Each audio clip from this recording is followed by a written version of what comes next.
debt. At one stage, కేంద్రం ఇచ్చే CSS schemes అని నిలిపేయడం. అంటే గవర్నమెంట్ ఆఫ్ ఇండియా ఇచ్చే స్కీమ్స్ దేనికి ఇస్తారు? కొన్ని మనం చేస్తాం, కొన్ని వాళ్ళు ఇస్తారు, దానికి మనం కూడా మ్యాచింగ్ ఇవ్వాలి. అలాంటివి దగ్గర 10,000 కోట్ల రూపాయలు డైవర్ట్ చేస్తే వాళ్ళు డబ్బులు ఇవ్వడం మానేసి నేను ఢిల్లీకి పోతే విష్ లిస్ట్ ఇచ్చేవాళ్ళు. నేను వాళ్ళని సమస్య అడిగితే వాళ్ళు ఒక విష్ లిస్ట్ ఇచ్చేవాళ్ళు. ఇంకొక పక్క 1,35,000 కోట్ల రూపాయలు లయబిలిటీస్ పనులు అయిపోయినాయి, డబ్బులు పే చేయకుండా ఉండే పరిస్థితి వచ్చింది. ఈ సందర్భంగా మనం చూసినప్పుడు ఈరోజు దగ్గర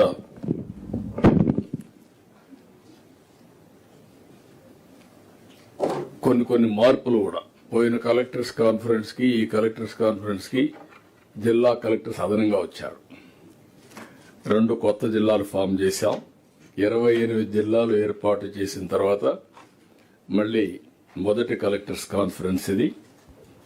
దానికి మిమ్మల్ని అందరినీ కొత్త కలెక్టర్స్ కూడా, కొంతమంది కలెక్టర్స్ కూడా మారారు, అందరికి కూడా ఈ కాన్ఫరెన్స్ కు వెల్కమ్. మేము ఎన్నికల్లో వీఆర్ ఇన్ డెమోక్రసీ. మనందరం గుర్తుపెట్టుకోవాల్సింది, నిన్న కూడా ఎలక్షన్లు మీరు చూశారు, ప్రజల మ్యాండేట్ చూశారు. పర్ఫామ్ చేయకపోతే ప్రజలు యాక్సెప్ట్ చేసే పరిస్థితులు లేరు. అదే మరిగా పర్ఫార్మెన్స్ చేసి ప్రాపర్గా గవర్నమెంట్ కూడా కమ్యూనికేట్ చేయగలిగితే, గవర్నమెంట్ అన్నప్పుడు మీరందరూ గుర్తుపెట్టుకోవాల్సింది ఒక పాలిటీషియన్స్ కాదు, అధికార యంత్రాంగం, మినిస్టర్స్ అందరం కూడా మనం పర్ఫామ్ చేయడమే కాకుండా మనం కమ్యూనికేషన్ కూడా పర్ఫెక్ట్ గా చేయాల్సిన అవసరం ఉంది. ఆ రోజు నేను అదే మరిగా మిత్రుడు పవన్ కళ్యాణ్ గారు ఈరోజు డిప్యూటీ సీఎం రాలేకపోయారు, ఆయన కొద్దిగా సుస్థి ఉందని రాలేకపోయారు. కానీ ఇద్దరం కలిసి మేము ఇచ్చిన హామీ, అదే మరి నరేంద్ర మోడీ గారి నాయకత్వంలో మేము ఇచ్చిన హామీ, రాష్ట్రాన్ని పునర్నిర్మాణం చేస్తామని చెప్పాం. అదేవిధంగా సంక్షేమం, డెవలప్మెంట్, గుడ్ గవర్నెన్స్, ఈ 3 కూడా మాకుండే అనుభవం, అదే మరి ఇప్పుడు వచ్చినటువంటి అడ్వాంటేజ్.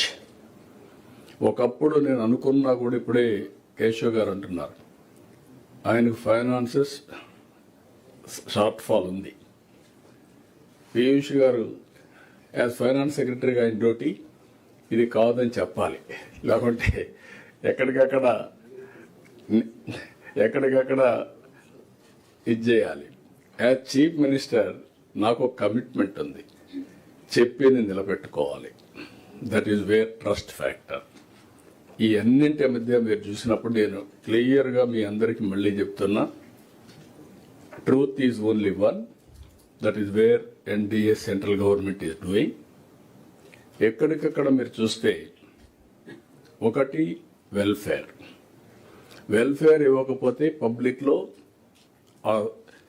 ఒక సానుకూలమైన వాతావరణం, ప్రజాస్వామ్యంలో డబ్బులుండే వాళ్ళకు వెల్త్ క్రియేట్ చేయడం కాదు, వెల్త్ క్రియేషన్ సామాన్య ప్రజలకు అందుబాటులో పెట్టాల్సిన అవసరం ఉంది. వెల్ఫేర్ ఈజ్ అబ్లిగేషన్ కాదు, మన బాధ్యత. అందులో కూడా over a period of time మీరు చూసినప్పుడు efficiency of delivery of welfare. ఒకప్పుడు ప్రోగ్రాంలు ఇస్తానే ఉండేవాళ్ళం, పేదరికం ఎక్కడ కూడా తగ్గేది కాదు, డెలివరీ లీకేజెస్ ఎక్కువ ఉండేటివి. 100 రూపాయలు ఇస్తే ఒకప్పుడు ప్రధానమంత్రి రాజీవ్ గాంధీ మాట్లాడే పరిస్థితికి వచ్చాడు, మనం 100 రూపాయలు ఖర్చు పెడితే 10 రూపాయలని. ఇప్పుడు టెక్నాలజీ బెనిఫిట్ మీరు చూస్తే డీబీటీ ఎంత వేస్తామో నెక్స్ట్ 1 మినిట్లో వాళ్ళ అకౌంట్కి వెళ్లే పరిస్థితి వస్తూ ఉంది.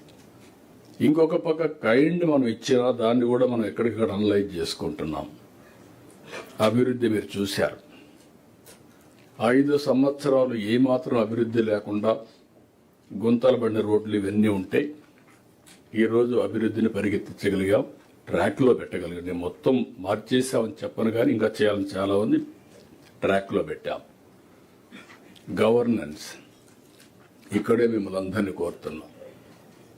అనునిత్యం రిఫార్మ్, ఇన్నోవేషన్, డెలివరీ. ఈ మూడు కూడా మనం ఎక్కడికక్కడ వర్కౌట్ చేసుకోగలిగితే it is inspiring time. Technology is matured. Technology అందరూ కూడా అడాప్ట్ చేసుకునే పరిస్థితికి వచ్చారు. ఇందులో మనం ముందుకు పోగలిగితే బ్రహ్మాండమైన ఫలితాలు వస్తాయి. అల్టిమేట్గా ఈ ప్రభుత్వం యొక్క ఆశయం ఎంపవరింగ్ పీపుల్, ఆర్థిక అసమానతలు తగ్గించి అందరికీ మెరుగైన జీవన ప్రమాణాలు ఇవ్వాలనే ఉద్దేశంతో ముందుకు పోతున్నాం. అందులో చాలా వరకు నా లెక్క ప్రకారం ఇంకా చేయాలని చాలా ఉంది. ఆ డైరెక్షన్ అయితే క్లియర్గా పెట్టాం. అనేక పాలసీలు తీసుకొచ్చాం. ఇప్పటి వరకు మీ అందరి సహకారంతో ఇప్పుడే రిఫార్మర్ ఆఫ్ ది ఇయర్,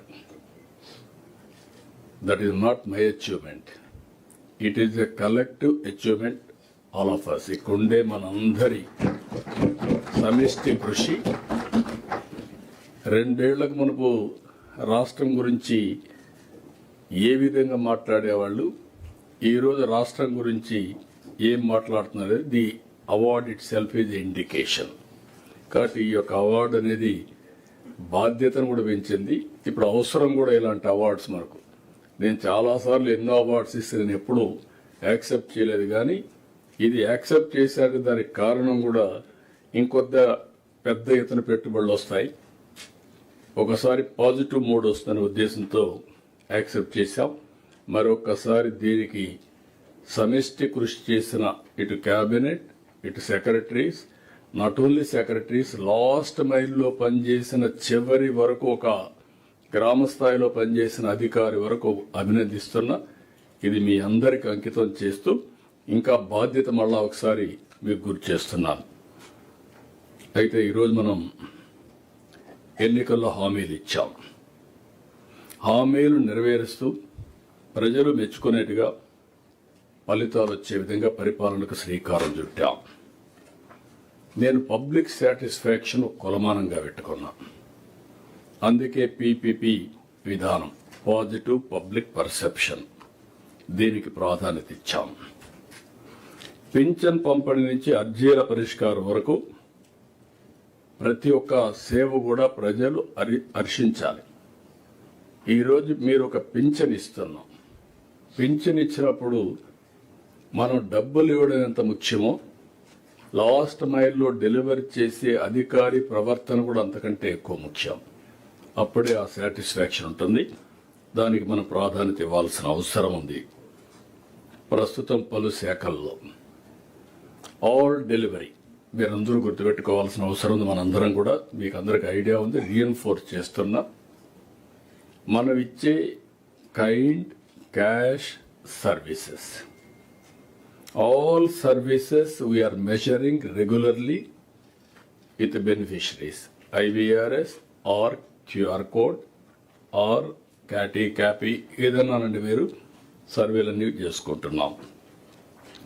ఇప్పటికీ 74-75% రీచ్ అయ్యాం. నేను 90+ రీచ్ కావాలి. మీ అందరికీ లాస్ట్ మైల్ డెలివరీ ఎక్కడ లోపం ఉందో, ఒకవేళ సిస్టమ్ డెఫిషియన్సీస్ ఉంటే కరెక్ట్ చేయాలి.